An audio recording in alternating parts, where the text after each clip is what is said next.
Good morning. My name is Scott Richter, and I am the Vice President of the CMT Association. And I would like to welcome you to our conversation with Mark Chaikin, who is the CEO and founder of Chaikin Analytics. Scott, it's good to be with you. Thank you for being here. Mark, tell us a little bit about the session that you did this morning where you talked about combining fundamentals with technicals.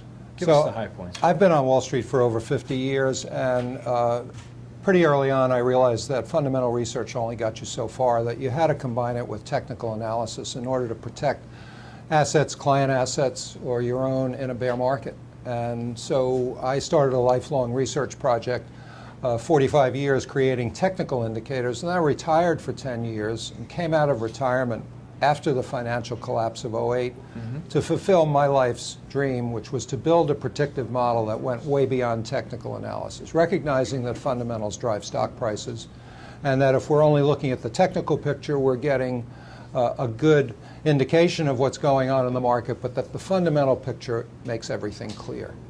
So when you think about the model and the interplay between fundamentals and technicals, what sort of things are you looking for? Are you looking for alignment in those indicators? Are you looking for divergences in those indicators? How does the analytics come together for you to make it profitable, if you will, or to use risk management with the model? Well, first and foremost, the model has to reflect reality. Too many models have been built by academics. Or PhDs, and that's what got us the collapse in 2008 and long-term capital management collapse in 1998. Right. So the model that I created is what's now known as a multi-factor model. Okay. It's based on 30 years of working with successful buy-side portfolio managers and traders. And the model reflects what they look at every day. So it's reflecting what active managers look at, but the model is a multi-factor approach to analyzing the fundamentals. Once that was locked down in September of 2010, I then layered in just two technical indicators. A unique way to look at relative strength, because that's the first line of technical analysis that I want to do. Is the market agreeing with the models? No matter how good your fundamental research is, if the market doesn't agree with you, guess who wins? The market always wins. My friend Marty Zweig was adamant about that. And then I look at Chaikin money flow, which has been in the marketplace for over 35 years. It's a way to measure the intensity of institutional buying or selling. And with that, with just those three indicators, the Chaikin power gauge rating to assess the fundamentals, our unique way to look at relative strength, and Chaikin money flow, I've got the complete picture. Okay, interesting. Let me ask a question. What was it that brought you out of retirement to kind of develop this new analytic platform and to give up the retirement life? I'm probably going to throw you a curveball here. My wife's 401k plan was down 55% in 2008 into 2009. She had worked as an entrepreneur to build up her consulting business and saw it all washed away. And I watched it happen. She had an advisor. The advisor didn't help because he wasn't using technical analysis. So she said there's got to be a better way, and there is what I told her, and we're going to start a company called Chaikin Analytics, and I'm going to fulfill my life's dream, and that's what started this whole company. We're now 28 people in Philadelphia doing this wonderful education of both individual investors and institutional investors, technical analysts, fundamentally oriented investors, teaching them the discipline they need to learn in order to make money in the market. Markets. Let me ask you another question about coming up.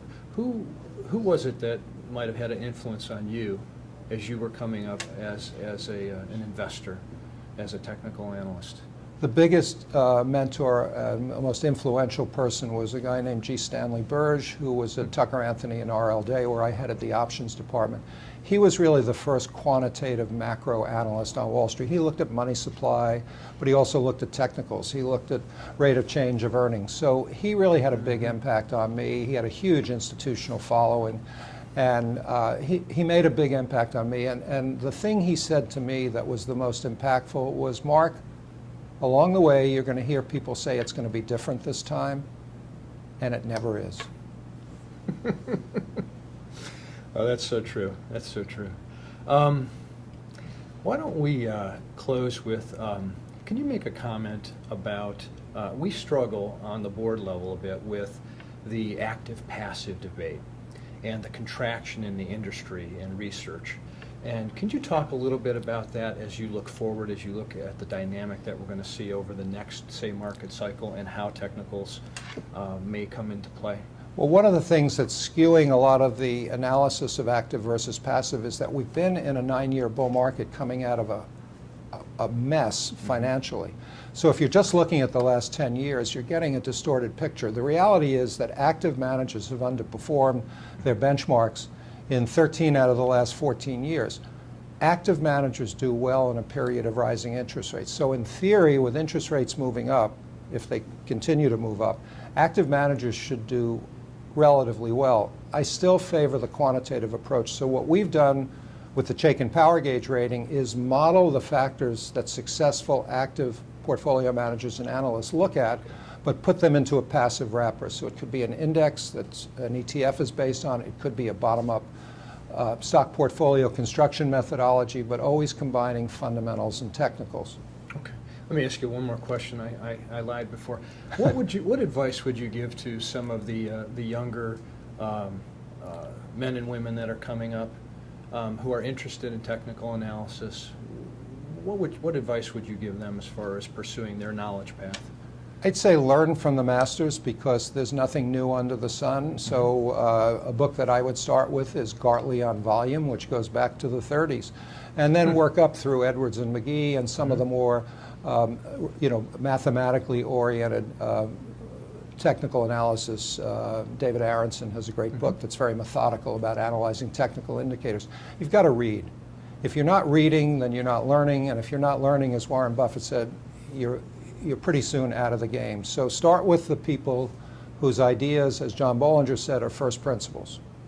So one way to look at the market is 2 laws of physics. A trend in motion will stay in motion, first law of physics, and every action engenders an equal and opposite reaction. So that makes sense. It works in the physical world, also works in the stock market.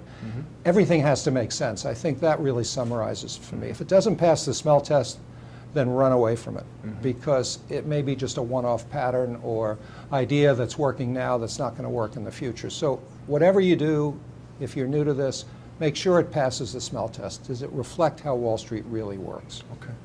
Thank you so much for sharing with us. My pleasure. And for sharing with the Symposium, and we're very glad to have you here today.